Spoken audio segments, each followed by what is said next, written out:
If you're new around here, hi, I'm Georgia and I talk about true crime and history on the internet. And I've long been on a mission to treat true crime online in a more ethical way. I'm not perfect, I'm not claiming to be, and I have made many mistakes over the years, but this is a genre that deals with real people, real stories, and it deserves to be treated as such.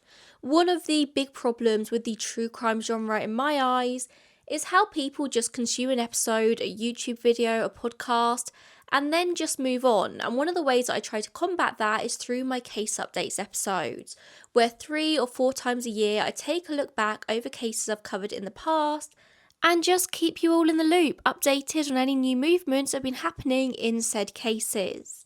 Sometimes it's something really small, just a new piece of evidence or a new lead released by investigators. Sometimes we have cases being solved, identities being found, and all of it is important to share. So today I've got 9 or 10 cases to update you on, and some of these are pretty big, some huge updates in some huge cases. And I do suspect this is going to be a long episode, so get yourself comfy. Also, slight side note, you might be able to see I do have a new microphone, I had it in my last video as well. I'm just trying some things, I'm playing with the audio levels, I'm playing with like positioning of the microphone. I found when it was like here, I had it attached to my shirt, it was like a bit too breathy. So maybe I'll try holding it and we'll see. It's a work in progress, I might go back to my old mic, but I figured I won't know until I give it a go. We have updates in the cases of Asha Degree, we have the discovery of the body of Sandy Irvine on Mount Everest, we have the Gilgo Beach murder updates, and much, much more. But I'm going to start today with some updates in a few Doe cases that I've covered in the past. I usually do the Doe updates last in these videos, but I'm clearly feeling a bit crazy today, so we're going to do them first. So first up, the DNA Doe Project have made a very hopeful announcement in that they have officially taken over the case of Brook Jane Doe. And I don't even know how to sum up the Brook case. It's a convoluted web of crime. But essentially, in 1985, the remains of 2 people were found in barrels at Brook State Park in Allenstown, New Hampshire. These were the remains of an adult female and a young girl, and they had both died of blunt force trauma. In the year 2000, an additional barrel was found nearby that somehow wasn't found in the original search, in which 2 more bodies were found, also of young girls, of children, and they also died of blunt force trauma, and all 4 victims did likely die at the same time. Many years later, in 2019, the adult was identified as Marlise Honeychurch, and the child found with her was her daughter Marie Elizabeth Vaughan. She was about 6 to 8 years old. One of the girls found in 2000 was identified as Sarah Lynn McWaters. She would have been 2 to 4 years old at the time of her death. She was also a daughter of Marlise and the younger half-sister of Marie. So that's 3 of the 4 bodies identified. But who was the middle child, now known as Brook Jane Doe? In a bit of a twist, she was not a biological daughter of Marlise, but instead it was revealed in 2019 that she was the daughter of serial killer Terry Peder Rasmussen, and he is the prime suspect in the Brook murders, and it is believed that he may have been dating Marlise at the time of her death. But he died way before the link was ever made to the Brook murders, so he was never charged or tried with these crimes. But like his biological daughter was there, he was dating Marlise, he was a serial killer, it all adds up that he was probably responsible for their deaths. But the mother of Brook Jane Doe has never been identified, and experts have spent a lot of time on this case over the past few years. DNA testing in 2020 revealed that Jane Doe was primarily white with Native American, Black, and Asian ancestry, and one of Rasmussen's older daughters, Andrea Stiers, says that she does believe that she met Jane Doe once when she was still very young herself, so she doesn't really remember much. But what she does say is apparently the girl was very shy, she had pigtails on either side of her head, and Andrea said that she believed that Jane Doe's mother might have been Asian, as she recalls her father showing her a map of Southeast Asia around this same time. But now Brook Jane Doe's case has been taken on by the DNA Doe Project, and the latest bioinformatics analysis has revealed that her mother must be solely of European descent, not Asian, but she does also have colonial American ancestry as well. So as it stands right now, Jane Doe's case status is active and at the research in progress stage, but the DNA Doe Project are really good at what they do. They work tirelessly on these cases and they have identified so many people who probably never would have otherwise been identified. Doe cases obviously require so much technology, so much money and time that most local authorities and labs just don't have. And the DNA Doe Project are a non-profit organisation who get the job done. Of course, with Brook Jane Doe being so young, it's naturally going to be harder to find an identity here. There would have been less people who encountered Jane Doe in life. We don't know how much of a part her mother and that side of the family had in Jane Doe's life. It may well be that Rasmussen and Marlies may have been the only people who knew Jane Doe's name. But that's a very sad thought, so I really hope that's not the case. I mean, I would assume at the very least, if they can identify her mother, there will be records of Jane Doe's birth out there. So let's just cross our fingers and hope. The Brook and Terry Rasmussen case is a very long and complicated one, but I think it actually might be one of the most interesting episodes I've ever filmed, so if you do want to go and give that a watch, it will be linked down below along with all the other original videos of cases I'm mentioning in this episode. It also seems like the DNA Doe Project are making some big movements in the case of Julie Doe, a transgender woman whose body was found in 1988 in a wooded area near Highway 474 east of Orlando in Florida.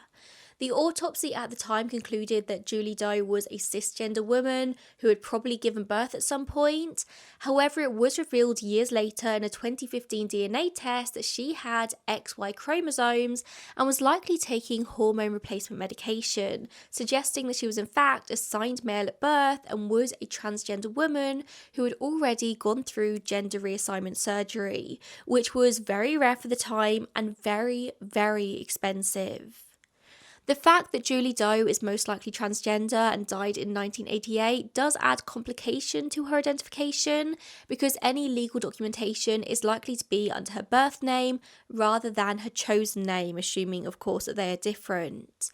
Julie Doe may not have had a relationship with her family at the time of her death, and her chosen family, her friends, may have since passed or might be unwilling to come forward due to the nature of being queer and transgender in the 1980s.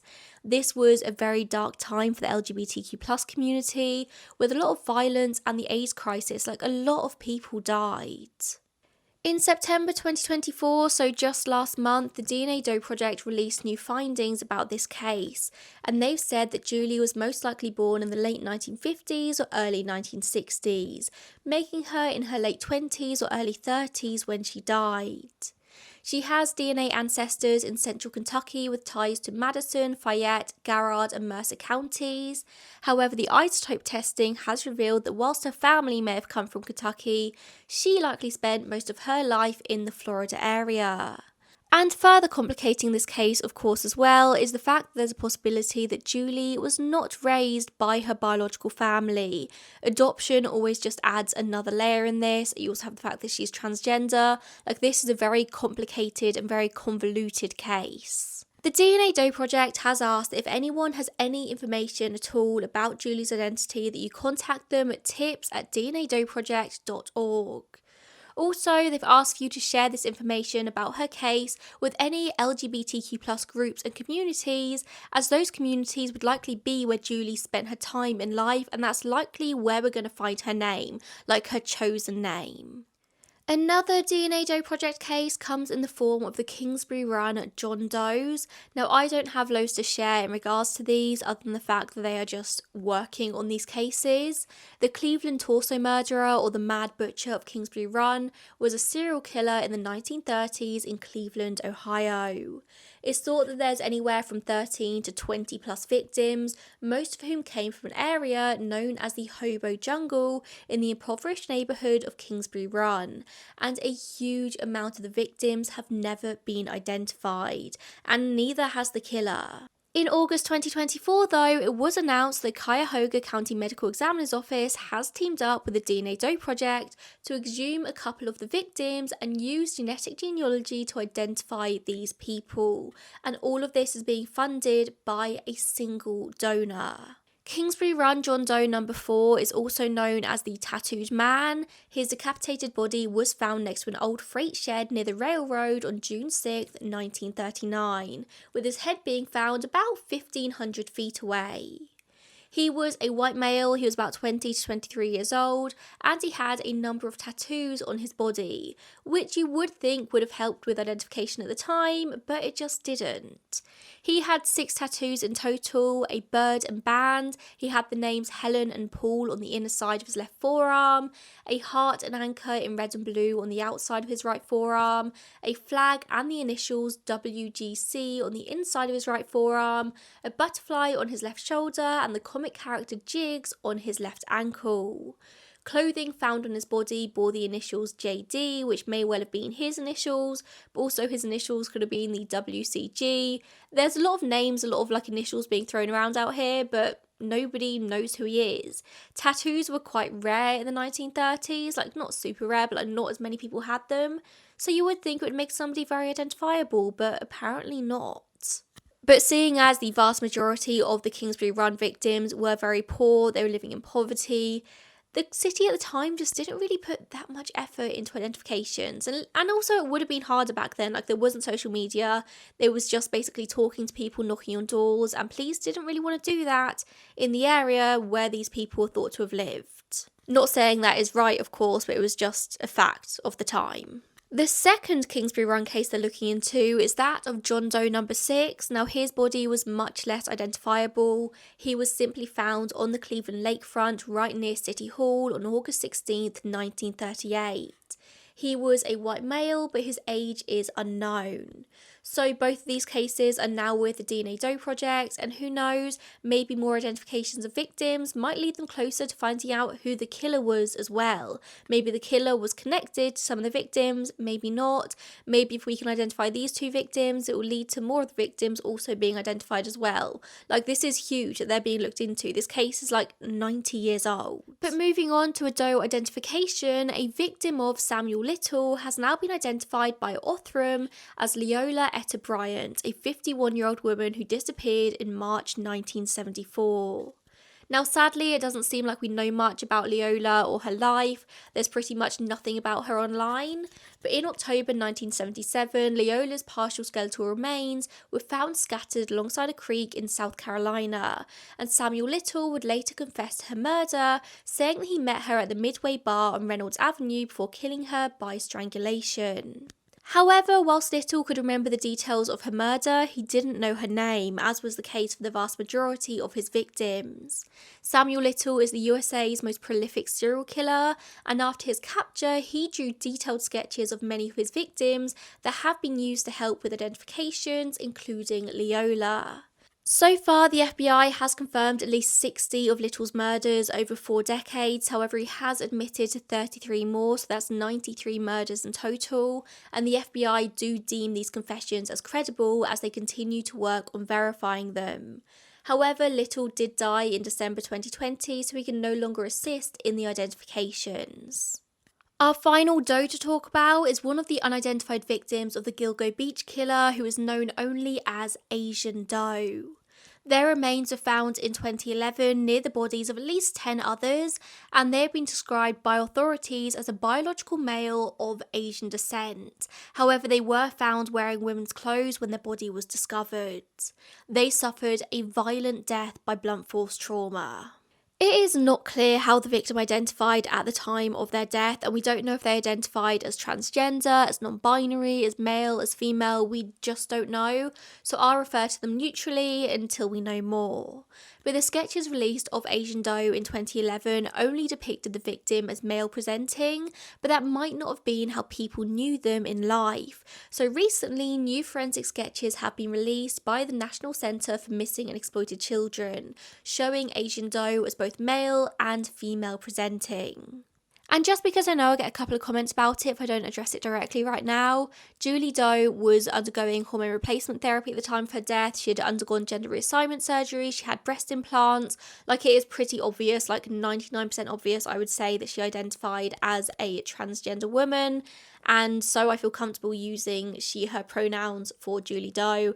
There is some discussion over the fact that she may have been intersex. We won't know until we get her identity. But with Asian Doe, all we have to go on is the fact that they were found in female clothing, and there's not as many clues to point towards the fact that they may have been transgender. If you ask me, I would probably lean towards the fact that they were, but there are many reasons why a body would be found in female clothes, and it doesn't necessarily mean that somebody identifies as transgender, so that's why I'm sticking with the neutral pronouns.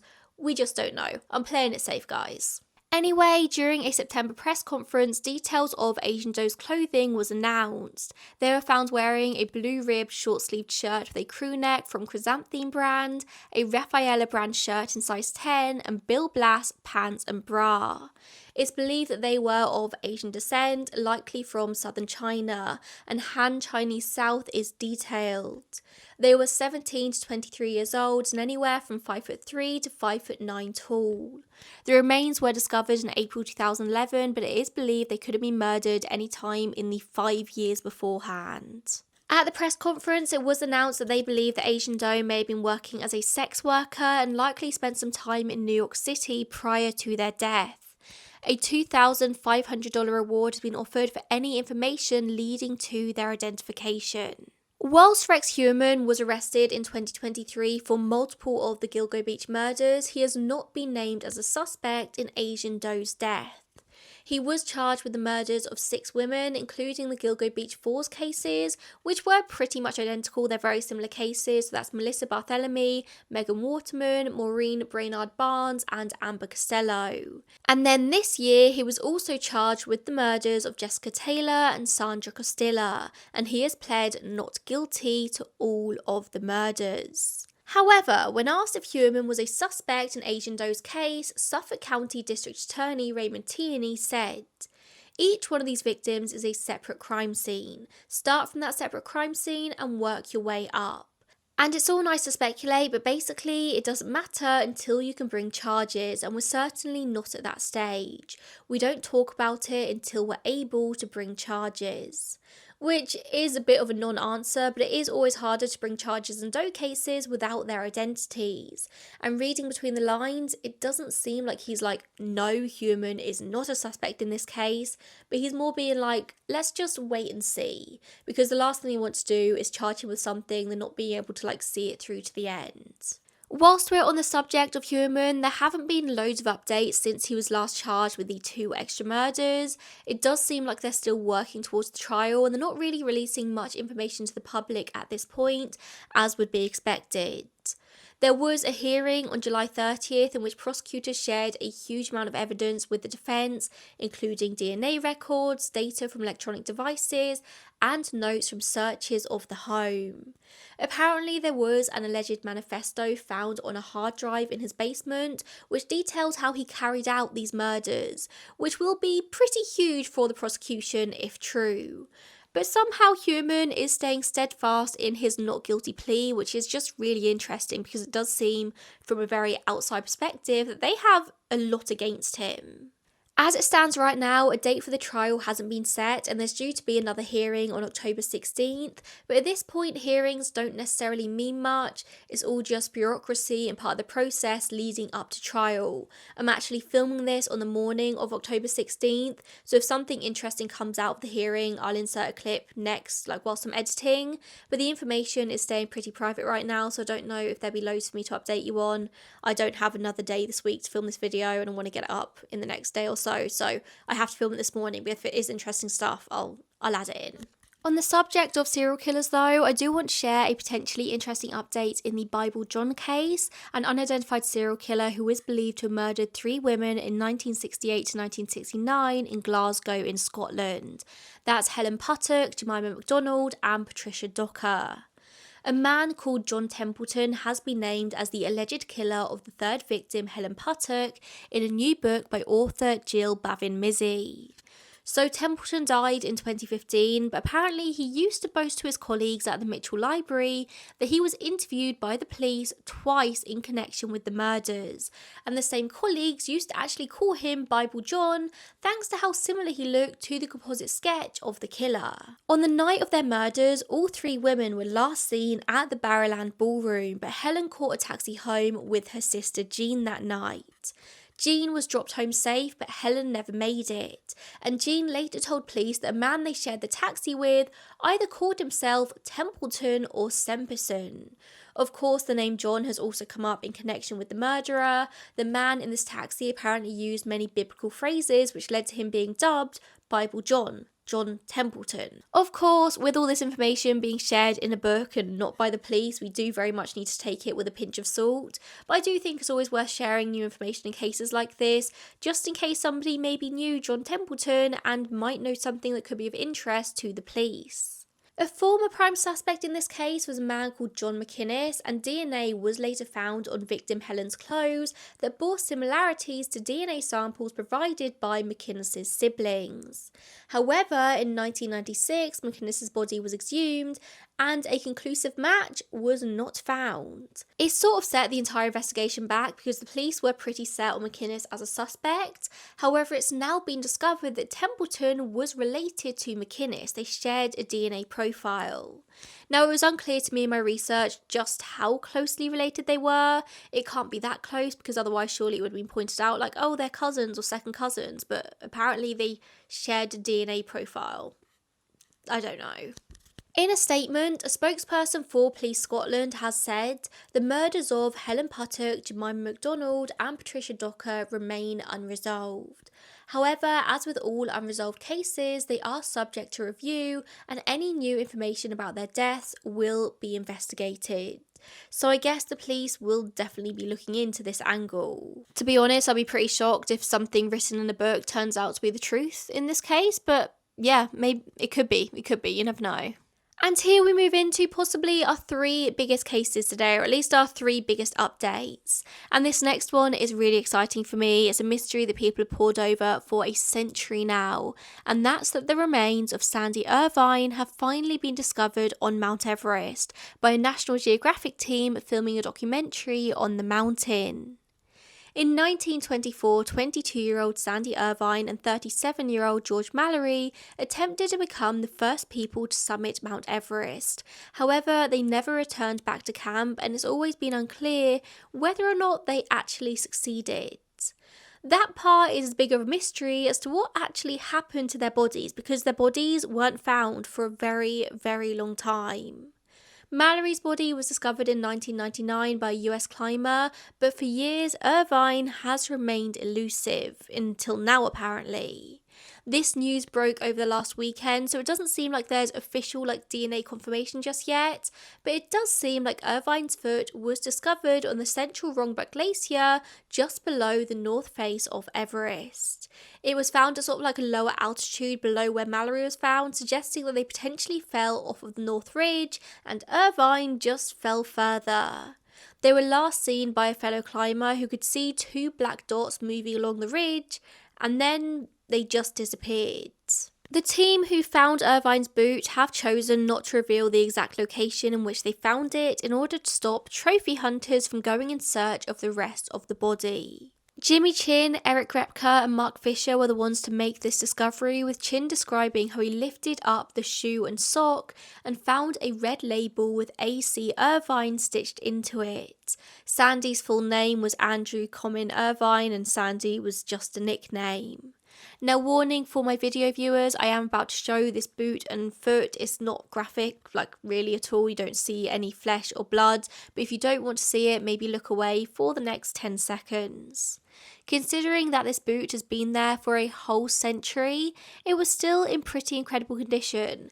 The laces were still threaded, the boot was intact, the sock barely even had any holes in it. Following rules from the China Tibet Mountaineering Association, who issue the permits for climbing on the north side of the mountain where the shoe was found, the team originally left the shoe where they found it after taking lots of photos as evidence, of course, and the rules state that things cannot be taken off the mountain without explicit permission. However, they soon were able to get that permission and they returned to retrieve the boot, but it had been moved in that time. They found it again in a very different position. Chances are that it was just moved by an animal, probably a bird, seeing as this had only recently thawed from the ice and there were likely still human remains inside the sock. It would have definitely attracted the local animals. But the team did find the foot again. They have since returned down the mountain and they brought it down in a cooler. The remaining Irvine family have said that they will provide DNA samples to officially confirm the identity of the remains, and of course at this point it is just the foot that has been found. There was no sign of the rest of the body. It seemed like the foot had only very recently melted out of the ice, so the rest of the body could still be obscured by 100 years of snow and nature and ice. But the discovery of this foot could lead to the discovery of the rest of the body. If the ice in this area is melting, then the body could be revealed. It also shows people, or shows the Mountaineering Association, the area that should be searched if they choose to do such a thing. Of course, so many people die and go missing on Everest every single year, and that kind of energy cannot be expended on searching for each and every one of them. So should Irvine's body be different? Like, should they go out and search of his body again? When you attempt to summit Everest, you do so with the knowledge that you could be lost forever, that other humans shouldn't put their own lives at risk to return your body back home. But alongside the discovery of the body, there's also now renewed hope that George Mallory's camera could be found, and that the mystery as to whether or not they did summit Mount Everest that day could be solved once and for all. It's a known fact that Mallory had a Kodak camera on which he intended to document their summit if they made it that far. He had borrowed this camera from a fellow mountaineer after he forgot to bring his own. However, when his body was found, the camera was not on him, suggesting that at the time they presumably fell, Irvine had the camera on him instead. If they did summit, this camera will contain photos, it will contain proof. And that's pretty much the only way we're ever going to know for sure. Officially, the first people to summit Everest were Sir Edmund Hillary and Tenzing Norgay in the 1953 expedition. But did Mallory and Irvine do it 29 years earlier? So we've got two pretty big mysteries here that are kind of on the precipice of being solved. Honestly, this is an update that I didn't think I would ever be able to share. It sort of perfectly sits my intersection of interests with the historical element as well as the mystery. And I would love to be able to share further updates with you in the future about this. So I'm going to be keeping a very, very close eye. I am so excited to see if the rest of Irvine's body is found and if he has that camera on him. Another case that I'm very excited to be able to share an update in is that of Asha Degree, which might actually be one of the most talked about true crime cases of the 21st century. Asha was 9 years old when, for unknown reasons, she packed a bag and walked out of her family home in Shelby, North Carolina on the 14th of February 2000. She was last seen walking alongside North Carolina Highway 18 by several passing motorists, but when one motorist stopped to try and help her, she bolted into the trees and has never been seen since. A year and a half after her disappearance, her book bag and other belongings were found at a construction site along Highway 18 in Morgantown, which is about 30 miles from where she was last seen, but there was no sign of Asha. The items were found wrapped in 2 sealed black plastic garbage bags. And then, just 4 weeks ago, it was reported that there had been a major breakthrough in this case. For the last 24 years, one of the biggest questions here has been, what was Asha's motivation in leaving the house that night? Was it a 9-year-old girl making a silly snap decision, or was this pre-planned? Did she plan to meet someone? Did she have an end destination in mind? Did she leave the house on a snap decision and then happen to end up running into somebody with nefarious intentions by pure chance? Did she leave the house and then become the victim of a terrible accident? At first, the investigation seemed to suggest that she simply ran away, but there was never a clear answer as to why. Why would Asha want to run away? But then years later, it was concluded that she had been abducted after she left the home. But now it's been reported that the Cleveland County Sheriff's Office believed that Asha was a victim of homicide with her body concealed, and her case may be linked to another local family. Just last month, investigators executed a series of search warrants in 3 different counties. On the 16th of September, the Cleveland County Sheriff released a statement, which I am just going to read verbatim for you now. It's a bit long, but it's the best way to do it. So the joint investigation into the disappearance of 9-year-old Asha Degree continues. The search warrant executed last week by the Cleveland County Sheriff's Office and our state and federal partners were returned and are now public record. We are not providing copies of the warrants. Per NC record policies, copies can be picked up by journalists at the courthouse during regular business hours. We continue to follow evidence to locate Asha and determine what happened to her in the early morning hours of the 14th of February 2000, after she walked away from her home. At this time, no remains have been recovered and no one has been arrested. I know our community is anxious to learn about every aspect of our ongoing investigation. Whilst we appreciate your support, I urge you to put yourself in the place of Asha's family, who for 24 years have entrusted law enforcement to do everything possible to find her. Please do not spread or share rumours on social media. Official information will be released by my office when appropriate. Pray for Asha, her family, and everyone who has worked for decades to locate Shelby's sweetheart. So, in line with the sheriff's wishes, I'm not going to share any speculation, just the facts as shared in the search warrant. So, on 11th September, the North Carolina State Bureau of Investigation and the FBI searched the grounds of a house on Cherryville Road in Shelby with dogs. It was confirmed that the search was related to Asha. A green car was towed away, but it's not confirmed at the time if this was connected to the case. However, there are some reports that Asha was seen by a witness being pulled into a green car. In 2016, the FBI confirmed that they were looking for a 1970s green Ford Thunderbird or a Lincoln Mark IV, whilst the car taken from the property was an AMC Rambler. According to the Charlotte Observer, there were potential suspects named in the search warrant, Roy Lee Dedman and Connie Elliott Dedman, and it was 2 of their properties that were searched. An attorney for Roy Dedman has confirmed that he's cooperating with the police and has no involvement in Asha's disappearance. An assisted living facility in Vale was also searched that it seems that Roy either owned or ran. In their search, authorities removed all sorts of computers, laptops, cell phones and records from Roy Dedman's home.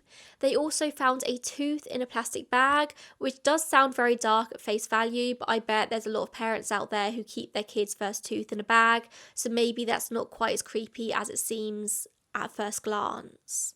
Connie Dedman also had her home searched, and it's not really clear to me whether the couple are separated or just live separately for whatever reasons or not. I think they are still married. But from her home, they removed 2 computers, flash and hard drives, a tablet, and various CDs and SD cards.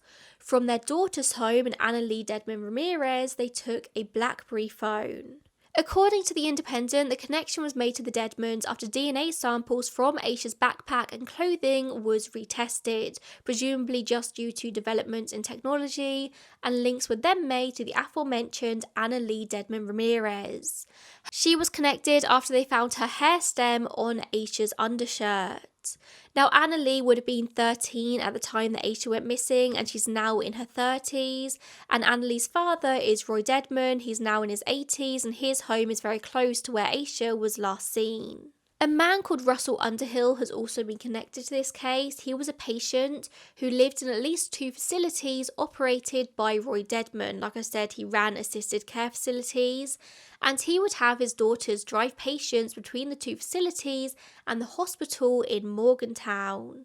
There were 3 Dedman daughters in total, it seems. Anna Lee was the youngest at just 13, but there was also a 15-year-old and a 16-year-old daughter as well.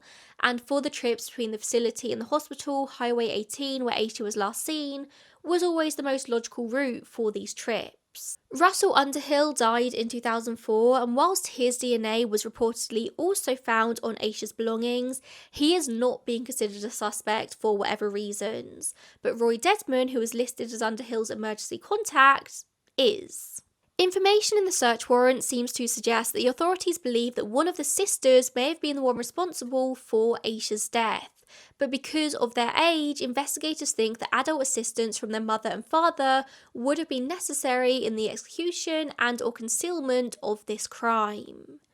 I can't imagine any motive a teenage girl would have to kill a 9-year-old, so I can only guess they're hinting towards some sort of hit and run or some sort of accident with concealment, but maybe that's leading too much into speculation territory, I don't know. The search warrant definitely suggests their current theory they're working on is something along these lines. Whilst all of this is very interesting and is certainly a big step forward in this case, DNA is huge, this is not confirmation of anything. Asha's remains still haven't been found and the DNA doesn't necessarily mean that anything untoward happened, but it was certainly enough for investigators to justify several search warrants. Whether or not they found anything else in these searches is to be seen. Obviously, there will be a lot of testing that needs to be done, a lot of analysis. It could very much all turn out to be absolutely nothing, and the Deadmans might have nothing to do with it. Roy Deadman's attorney seems to have hinted in his statements it's all probably going to link back to Underhill rather than the Deadmans, but I guess now we just have to wait and see. Hopefully this is all going to be ongoing and more is going to come out over the coming weeks or months, so I'll be keeping a very close eye on this and I'll keep you updated as soon as anything happens. And finally, I want to talk about the Menendez brothers. With the new series on Netflix about this case and the documentary that followed, this really feels like a case that everyone is talking about at the moment, and I would be remiss to not share the potential new evidence with you that was shared in the documentary. I haven't actually seen either of the shows, but when I tell you I have had so many people in my life ask me about my opinions on this in the last couple of weeks, and honestly, this is just one of those cases that I've never really been able to form a well-rounded opinion on. I just do not know where I stand in this case.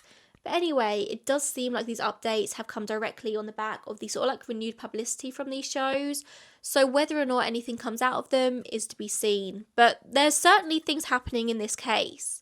So if you don't know, in 1996, Menendez brothers Lyle and Eric were convicted of the 1989 murder of their parents, Kitty and Jose Menendez, at their home in Beverly Hills. Lyle called the authorities claiming that him and his brother had found their parents dead, saying that an intruder must have been responsible, and at first the sons were not considered to be suspects, but eventually the police did grow suspicious due to their behaviour after the fact, and the way they were choosing to spend their very large inheritance. They were making these massive lavish purchases. They just didn't really seem to care that their parents had been brutally murdered. Later, Eric confessed to the murders to his psychotherapist, and that's what led to their arrest, and what followed were 2 trials. The first ended a mistrial with a hung jury, in which the brothers claimed that their father Jose had sexually abused them for years, and their mother knew and never did anything, and one day they said they just snapped. The prosecution, however, argued that the murders were motivated by financial gain, and then that Eric's confusion over his sexuality caused a lot of tension within the family. This was a long and convoluted trial. There's a lot to it, obviously, a lot either side, but in the end it came down to the fact that there was limited evidence of the sexual abuse claims. Not no evidence, but limited evidence. Both brothers were convicted on 2 counts of first-degree murder as well as conspiracy to murder, and they were sentenced to life in prison without the possibility of parole. However, they were spared the death penalty because they had no prior criminal record or any history of violence. Over the years, there has been constant debate over whether the brothers were to be believed. Were they really sexually abused? And even if they were, does that excuse murder? Should they still be in prison? Should they have got the possibility of parole? So there are 2 big pieces of evidence that have recently come to light in the aforementioned documentary and are currently under review. In 2023, a Roy Rosello came forward claiming that he was drugged and raped by Jose Menendez when he was just 14 years old. Rosello was a Puerto Rican pop singer who used to be part of a boy band, and Jose was the head of a record company called RCA Records. And he claims that Menendez came to his home in New Jersey where he abused him. Obviously, an outside person also accusing Jose of sexual abuse does very much bolster the brothers' claims that this is something that happened, that Jose Menendez, was indeed a paedophile. And then there's a letter handwritten by Eric Menendez in 1988, just the year before the murders, sent to his cousin Andy. The letter reads, "I've been trying to avoid Dad. It's still happening, Andy, but it's worse for me now. I can't explain it. He's so overweight I can't stand to see him. I never know when it's going to happen, and it's driving me crazy. Every night I stay up thinking he might come in. I need to put it out of my mind." Now, Andy did testify in the first trial, stating that he had been told previously that Jose was touching Eric inappropriately, but this letter found by Andy's mother, Jose's sister, is a newer discovery, and it's very hard to argue with the handwritten word. This really could be solid proof that the sexual abuse really was happening and wasn't just a defence thought up after the fact, as some do suspect. Now, sadly, Andy died in 2003, aged just 29, so he's no longer here to share more information and potentially testify again if needed. Since the release of the documentary, the Los Angeles County District Attorney George Gascon has confirmed that this new information is all under review. He said that at this point they're not ready to say if they believe or don't believe the information, but they do have a moral and ethical obligation to review what's being presented and make a determination as to whether they deserve to be resentenced. Because at the end of the day, the Menendez brothers are undeniably still murderers. They did murder their parents. But if this motive is found to be true, the sexual abuse, could it be enough to justify a shorter sentence? Have they paid their dues in the last 28 years, or actually longer than 28 years because the trial went on for years and they were imprisoned in that time, 34 years total perhaps? Should this be a manslaughter case, not a murder? Gascon is currently seeking re-election as DA. This Netflix series has made this case a very big talking point. Lots of people want to see justice for the Menendez brothers, and so focusing on this case is good for his re-election campaign. Apparently there is a hearing happening this Wednesday, which, as I say aloud, I realise is today, the day I'm filming this, to which the district attorney has reportedly invited all of the brothers' remaining family, and the hope is that the DA is going to recommend that they do get resentenced. And honestly, with the weight of this campaign behind them, I can see that happening, but we're just going to have to wait and see. Again, I'll insert a clip and let you know what comes of this. The brothers from prison have expressed gratitude for the massive movement online to see them freed, with Lyle saying, "The followers who are younger, that are on that sort of TikTok social media generation, they really have tremendous hope. I feel more hope when society seems to be understanding these experiences and sex abuse better." Eric took a bit of a different approach in his statement, warning people against minimising their crimes. He said, "This tragedy has been deep and every member of my family has been impacted. And sometimes I think a lot of that pain and tragedy gets lost in translation in some of the TikTok videos. So I think that it is important that we remember that 2 people are no longer alive and families have been devastated by this tragedy, and that I am at the centre of it. I am the one responsible. I don't want that to be diminished or minimised in any way by people that support me and believe in me." Which, honestly, I don't think I could have said it better myself. At the end of the day, a brutal murder is at the centre of this case, no matter what the motivations were behind this. If the sexual abuse claims are to be believed, then this case serves as a cautionary tale, a lesson as to how to notice the signs of such abuse, how to protect kids and stop it reaching this point. This whole thing could have been prevented. Either way, from their statements, it does seem like a lesson has been learned. Maybe 3 decades in prison will do that for you. There's a lot of time for introspection. This has always been a controversial case. There's a lot of opinions on either side, and as Gascon said, there's no question that the brothers committed the murders, like they killed their parents. The question here is to what degree of culpability should they be held accountable. In the years since, the public reaction and sensitivity to sexual abuse has changed, and a modern day jury would probably look at this case very, very differently. Whilst at the moment the focus is on a resentencing, there is also a chance they could be granted a new trial in which the new evidence would be fully examined. But again, I'll keep an eye out, keep you updated on any updates as and when they happen, which might literally be later today, so you'll probably see me again in a second. And if you don't, it means, well, nothing really came of it. To end on a very quick note as well, there is also currently a lot going on in the Delphi case, which isn't something I ever covered on my channel, as I don't tend to cover like ongoing modern cases, but I got a lot of requests to talk about the updates in this video, and I'm not going to talk about it in this video because the jury selection has just begun for the trial, which is going to begin imminently.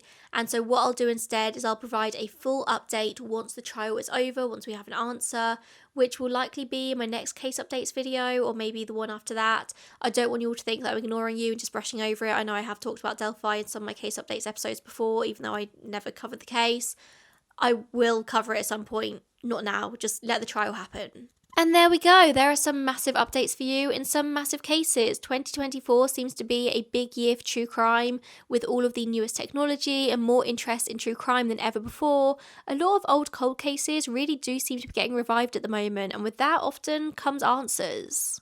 Thank you so much for tuning in today. If you know of any updates in any case I've covered in the past I did not mention in this video, then please do leave me a comment down below and let me know all about it. Like I said, I try really hard to keep up to date on all of the cases I cover, but I've spoken about a lot of cases, sometimes things get missed, and to be fair, most of the updates I find out about are first and foremost through you guys going onto those old videos and leaving comments as and when the update's coming out, and that is a huge way that I'm able to stay updated, so please keep doing that. And yeah, thank you so much for tuning in today, and I will see you in the next one. Bye guys.